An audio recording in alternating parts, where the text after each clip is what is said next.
Hey everyone, today I'm going to tell you how you can cash advance in Metrobank credit card. So make sure you watch till the very end to understand the entire process step by step.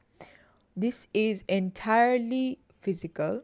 So what you need to do basically is head over to an ATM and then you're going to put in your Metrobank credit card in that ATM.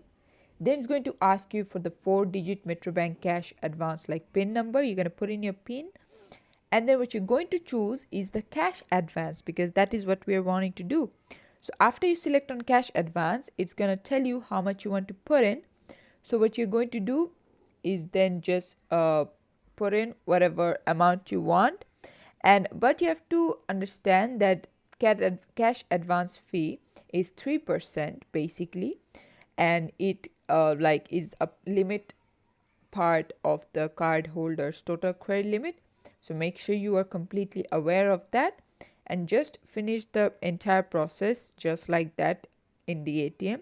And there you go. This is how you can do it. Thanks for watching. Please leave a like and subscribe for more tutorials like this, and I'll see you guys in the next one.